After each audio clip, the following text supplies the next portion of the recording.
매일 성경 큐티.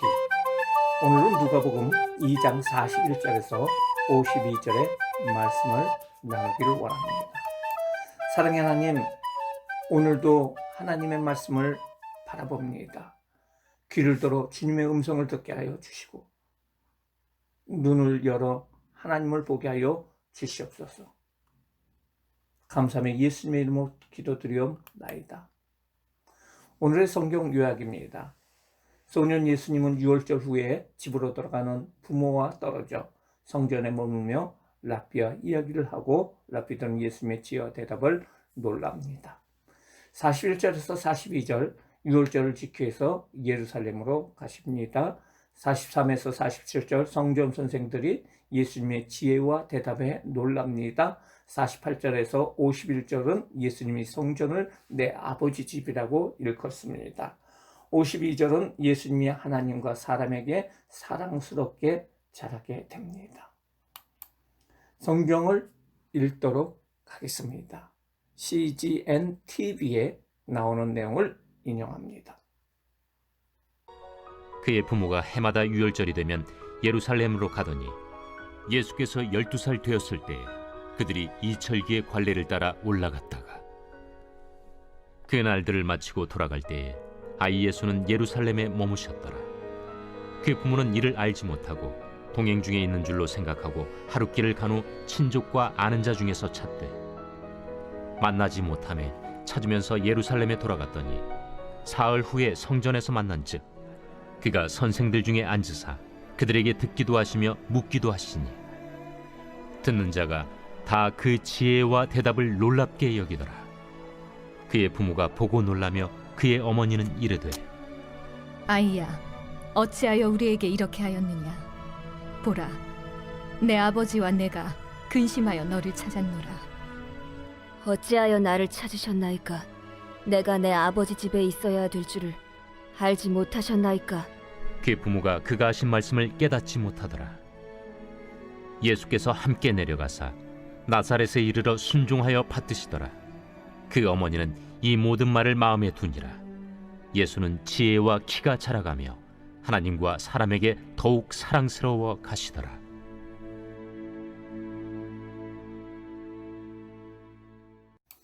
말씀의 이해 시간입니다. 먼저 41절에서 42절에 예루살렘으로 가는 예수님에 대해서 말해주고 있습니다. 그의 부모가 해마다 유월절이 되면 예루살렘으로 가더니 예수께서 12살 되었을 때 그들이 이 절기의 관례를 따라 올라갔다가 이스라엘에는 3대 절기가 있습니다. 유월절, 오순절, 초막절인데요. 계명에는 그 성인들은 3번 예루살렘 성전에 나가도록 되어 있습니다. 출애굽기 23장 14절 너는 매년 3번 내게 절기를 지킬지어다. 34장 23절 너희 모든 남자는 매년 3번씩 주 야훼 이스라엘 하나님 앞에 보일지어다.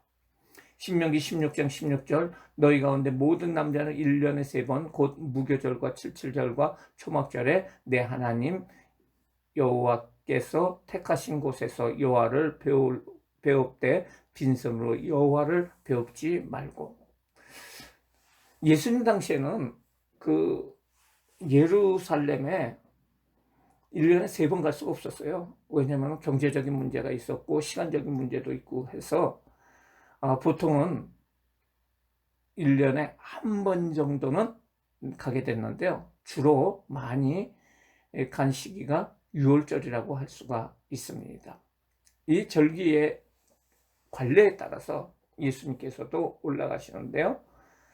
근데 그 나이가 12살이라고 나오고 있습니다. 성인식이라고 할 수가 있죠. 성인은 13살서부터 이스라엘 사람들은 성인으로 인정을 해줘요. 어른으로 인정을 해준다는 거죠. 그리고 13살부터는 율법을 준수할 책임을 가지고 절기를 준수하고 성전 예배를 드려야 되는 그 책임을 가지게 됩니다. 책임과 의무라고 할 수가 있죠. 의무를 가지게 됩니다. 그리고 절기의 관례에 따르면은 한 12살 정도가 되었을 적에 그러니까 성인이 되기 한 1년 전 정도에 미리 그 성전의 분위기를 파악을 하고, 그리고 그 평생 동안 이렇게 하나님 앞에 드려야 되는 모든 것을 준비하기 위해서 12살서부터 동행한다는 그런 이야기가 있습니다. 그래서 예수님께서는 13살이 아니었지만은 12살 때 그 부모와 함께 유월절 행사에 참여하는 모습을 볼 수가 있습니다. 43절에서 47절 말씀입니다. 어린 예수님의 지혜라고 할 수가 있는데요. 그날들을 마치고 돌아갈 때 아이 예수는 예루살렘에 머무셨더라. 그 부모는 이를 알지 못하고 예수님을 잃어버리게 된다는 거죠. 아니, 가족끼리 갔는데 어떻게 잃어버릴 수가 있느냐라고 말을 할 수가 있는데요. 그 당시에 한 동네가 이동을 하게 됩니다. 가족끼리 가고 그러면 그 당시에는 또 뭐 도둑들도 많고 그래가지고 유월절이다 그러면은 그 나사렛에 있는 모든 사람들이, 유대인들은 그 예루살렘으로 향하게 되고요. 맨 앞에는 남자들이 동행을 하고요. 그 다음에 맨 뒤에는 여자들이 모여서 가게 되고, 가운데는 아이들이 거기에 이렇게 동참하는 모습으로 갔다고 얘기를 합니다. 그런데 동행하는 줄 알았다는 거죠. 44절을 보면 동행 중에 있는 줄로 생각하고 하룻길을 간 후에 친족과 아는 자 중에서 찾되 만나지 못하며 찾으면서 예루살렘으로 돌아갔더니, 하루 만에 예수님의 없음을 그 부모들은 확인을 하게 됐어요. 그리고 다시 돌아가게 됩니다. 그리고 3일 만에 성전에서 찾는 모습을 볼 수가 있어요. 46절, 사흘의 성전에서 만난 즉 그가 선생들 중에 앉아서 그들에게 듣기도 하고 묻기도 하시니, 성전에서 예수님을 찾았다는 거죠. 그 성전에 예수님은 선생들 중에, 랍비들 중에 앉아 있었어요. 그리고 듣기도 하고 묻기도 하였다는 것입니다. 그 당시에, 지금도 그렇지만은 이스라엘의 교육 방법은 문답법이었습니다. 묻고 답하고 이런 거였는데, 여기 보면은 47절을 보면 듣는 자가 다 그 지혜와 예수님의 지혜와 대답을 놀랍게 여겼다는 거죠. 사실은 예수님은 어린 아이였기 때문에 들어야 되는 그 제자의, 그렇지 않으면은 수강생의 위치에 있었는데, 도리어 예수님께서는 듣기도 할 뿐 아니라 묻기도 하면서 그 듣는 자들이 다 그 예수님의 지혜와 대답에 놀라는 모습을 우리가 볼 수가 있어요. 여기 나와 있는 그 성전, 헤롯, 당시의 헤롯 성전의 모습이라고 할 수가 있습니다. 그 당시 헤롯 성전은 계속 지어져 가고 있었습니다. 48절에서 51절 말씀, 예수님과 성전에 대해서 얘기를 합니다. 48절, 그의 부모가 얘기를 합니다. 예수님께 놀라면서 그의 어머니가 이릅니다. 아이야, 어찌하여 우리에게 이렇게 하느냐? 보라, 내 아버지와 내가 근심하여 너를 찾았노라. 어찌하여 우리를 이렇게 하느냐? 우리를 힘들게 하느냐? 내 아버지와 내가 근심하여 너를 찾았다 라고 얘기를 하고 있습니다. 그때 예수님이 대답합니다. 49절, 예수께서 이르시되 어찌하여 나를 찾으셨나이까? 내가 내 아버지 집에 있어야 될 줄을 알지 못하셨나이까? 하시니, 예수님 대답입니다. 어찌하여 나를 찾으셨나이까? 내가 내 아버지 집에 있어야 될지 알지 못하셨나이까? 이 질문과 대답을 보면은 어찌하여 라고 묻습니다. 그때 예수님께서는 어찌하여 라고 대답을 해요. 그리고 아버지가 근심하였다 라고 얘기를 했을 적에 대답은 내 아버지 집에 있어야 된다 라고 예수님께서 말씀하고 있습니다. 50절, 그 부모가 그가 하신 말씀을 깨닫지 못하였더라. 깨닫지 못합니다. 이게 무슨 소린가?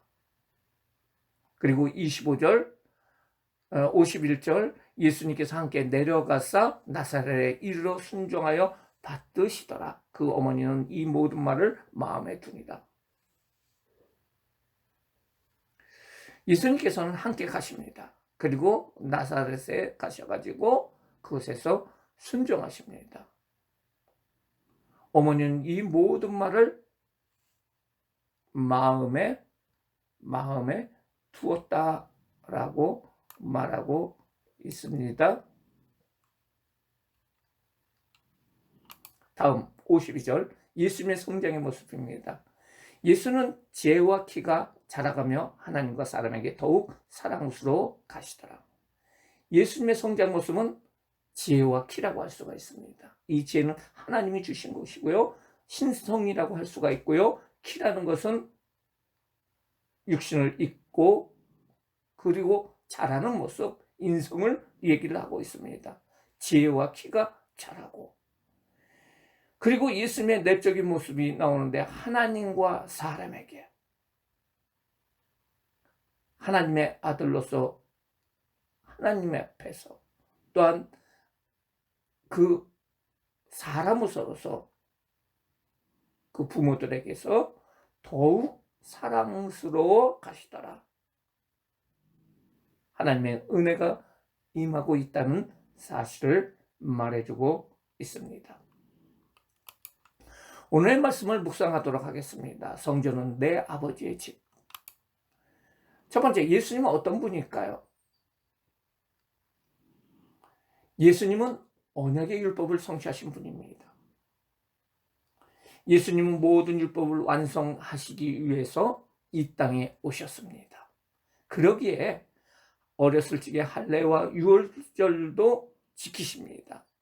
이스라엘 역사와 자신을 동일시함으로 순종하시면서 율법의 완성을 이루어가시는 모습을 우리는 볼 수가 있습니다.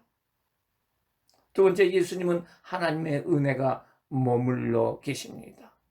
성전에서 아이 예수님은 단순히 영특한 아이가 아닌 하나님의 은혜가 머물러 있으면서 하늘의 지혜를 가신 분인 것을 우리는 알 수가 있습니다.